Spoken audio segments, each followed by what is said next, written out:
kailangan alam mo kung ano yung gusto mo, alright? Ayan 'no, so talagang guys, bibigyan talaga kayo ng chance ni universe na umasenso, ngayon 'no.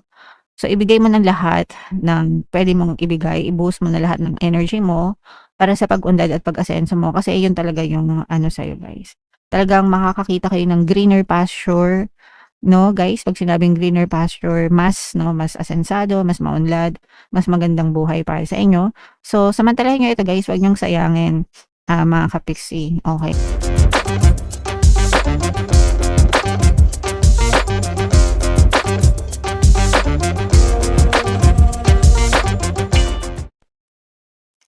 Hello guys, hello Gemini, welcome back to Pinoy Pixie Tarot. Ang pamagat ng episode natin for tonight is monthly check-in para ngayong May para sa Gemini, Sun, Moon, Rising sign, and Venus. If in case hindi kayo guys naka-resonate dun sa monthly horoscope nyo for May, pwede nyo panoorin tong video na to guys.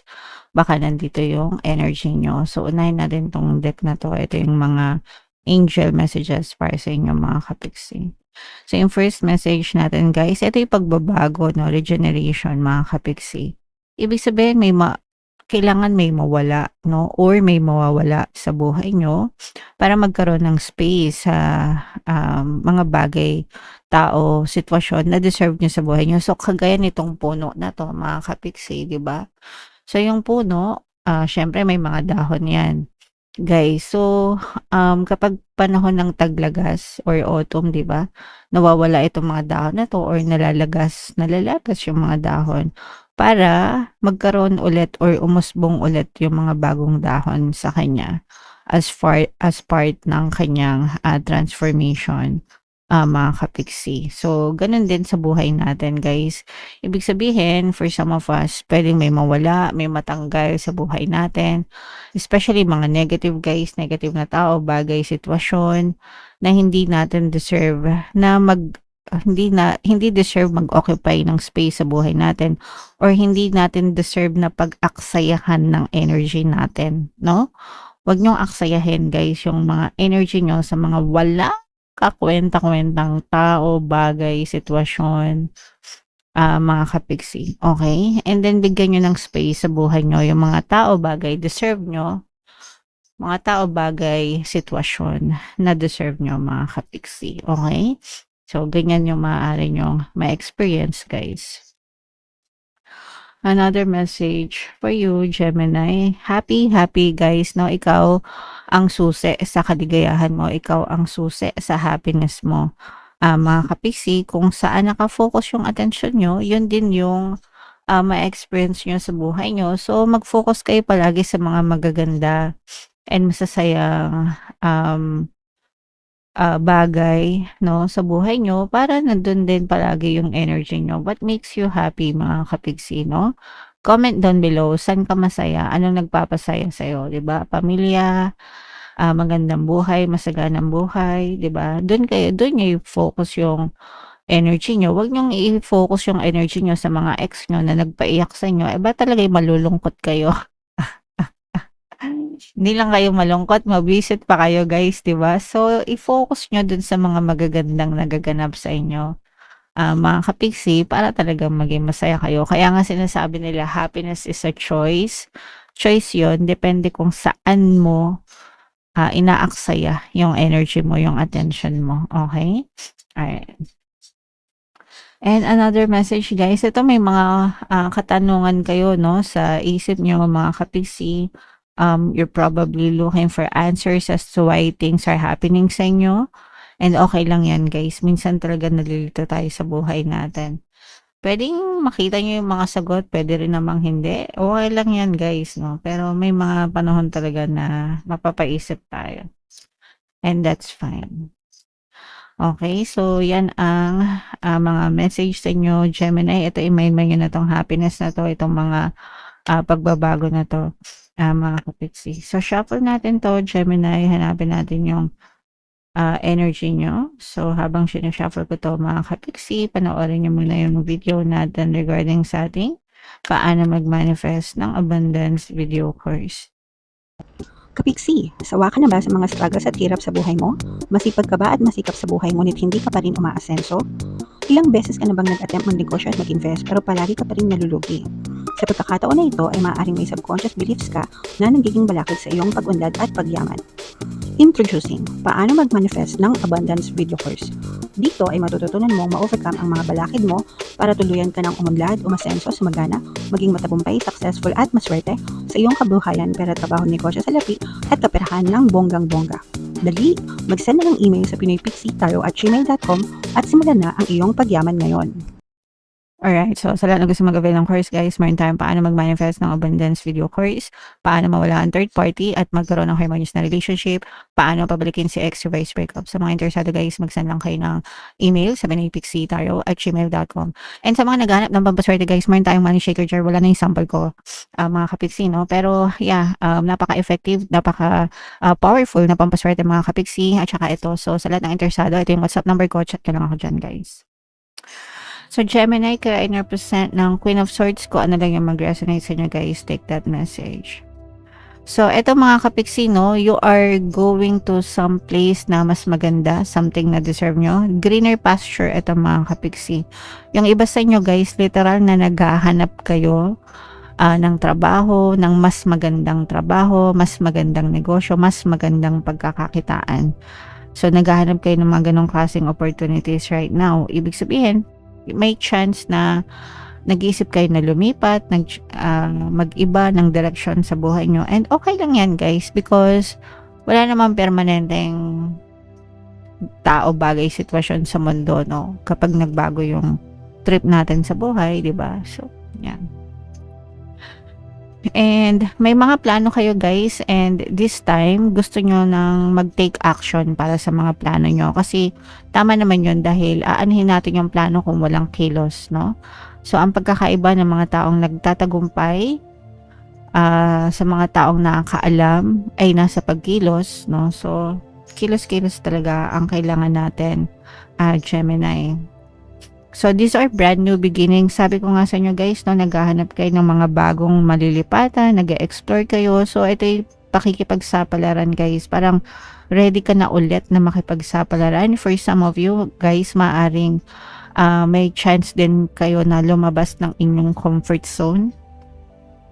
And tama yan guys, no? Sa labas ng comfort zone talaga natin makikita yung mga unlimited na pwede nating ma-experience sa buhay natin, mga unlimited resources, unlimited na kaalaman, 'di ba? So tama yan. Go nyo lang, mga kapiksi. And eto guys, no, talagang sumisipat, naghahanap, very very proactive kayo guys, no? Ibig sabihin talagang aktibong-aktibo kayo na naghahanap ng mga opportunities.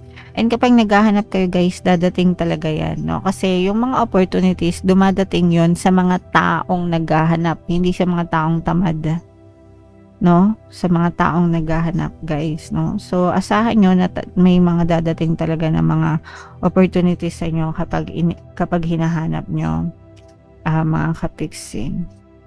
So yeah, may chance na ito guys, parang binibigyan kayo ng chance ni universe na right now ayusin nyo na, no? Kalimutan mo na yung past mo or yung current experience mo, mga kapiksi. Parang the universe will give you chances na, o sige, kung gusto mong maayos na buhay, ayusin natin yan, I will work with you. Anong gusto mong mangyari, diba? So ganun mga kapiksi. If you are working globally guys, parang aasenso din, lalo na yung mga nag-abroad, mga kapiksi, or balak mag-abroad, or kung kayo man ay nagki-cater sa mga international clients, no? Kasi or sa mga online na clients guys, no? So, meron mga home-based, mga freelancers, mga VAs na kahit nasa Pilipinas sila, pero yung mga kliyente nila nasa ibang bansa, no? So, kung nasa ganyang klase yung inyong pinagkakakitaan, mga kapiksi, magpo-prosper kayo, magbo-bloom, magbo-boom yung ganyang uri ng trabaho para sa inyo, mga kapiksi. Very promising guys. And ito guys, slowly but surely yung inyong pag-asenso, pag-angat, sa buhay mga kapiksi. Hindi siya madalian, it takes time, it takes effort, pero kapag consistent ka, talagang papasok at papasok yung pera sa inyo, Gemini. Okay?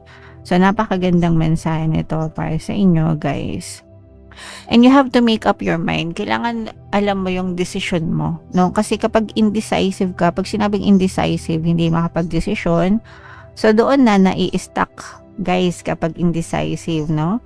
Pero kapag desidido ka, alam mo kung ano yung gusto mong mangyari sa buhay mo, nafo-focus dun yung energy mo, and as a result, talagang makakita ka ng progreso. So, doon magsisimula, guys. You have to make up your mind. Kailangan alam mo kung ano yung gusto mo. Alright? Ayan, no? So, talagang, guys, bibigyan talaga kayo ng chance ni universe na umasenso ngayon, no? So, ibigay mo ng lahat ng pwede mong ibigay. I-boost mo na lahat ng energy mo para sa pag-unlad at pag-asenso mo. Kasi yun talaga yung ano sa'yo, guys. Talagang makakakita kayo ng greener pasture, no, guys. Pag sinabing greener pasture, mas asensado, mas maunlad, mas magandang buhay para sa inyo. So, samantalahin nyo ito, guys. Huwag nyong sayangin, mga kapiksi. Okay? And may mga taong pwedeng tumulong sa inyo, guys, lalo na sa pagkakakitaan, no? So, pwedeng may mga, kunwari, may mga kakilala kayo na baka sabihin sa'yo, mag-apply ka dito, ganyan, maganda dito, or subukan mo dito, ganyan. O kaya naman kung may mga maalam sila sa negosyo, whatever, kung ano man yung napili mo na pagkakitaan. But there will be people, guys, na maaring makatulong sa inyo, mga kapiksi. Okay? Alright. So, yeah, i-mind-mind nyo na yan, guys, yung mga pag-unlad, pag-asenso na yan. Mga kapiksi, i-mind-mind nyo na sa comment section. Comment down below if naka-resonate kayo. Ito, guys, additional message. Ito yung love message, guys, no? So, we have different paths, guys, magkaiba, no? You are not on the same page with the person you have in mind. The directions you want to move into are different. So, minsan, nag-work naman yung mga ganito, mga kapiksi, no? Kapag magkaiba kayo ng person mo, magkaiba kayo ng gusto. Siyempre, para sa atin, mas maganda kung parehas tayo ng gusto ng mga person natin para kumbaga nagkakaintindihan, ganyan-ganyan. But it's also okay na magkaiba kayo ng path, magkaiba kayo ng gusto as long as you support each other, no? As long as willing ka na i-support siya, willing siya na i-support kayo, you can make it work. Pwedeng mag-work yan. Pero kung magkaiba na nga kayo ng gusto tapos hindi pa kayo nagsusuportahan, doon medyo magkakaroon na kayo ng gap or I don't know, gap. Kasi hindi kayo nagkakaintindihan, di ba? So, bahala kayo sa buhay nyo, mga kapiksi, malalaki na kayo. Okay? Alright. So, yeah. Comment down below if naka-resonate kayo dyan, guys. And i-mind-mind nyo na yan sa comment section. For more tarot readings, ito yung playlist nyo. Ito naman yung ating success stories ng paano mag-manifest ng abundance video course. Panoorin nyo itong video natin, guys, about money shaker jars. Thank you for liking, sharing, and subscribing. See you next time, guys. I love you all. Have a nice day. Bye-bye.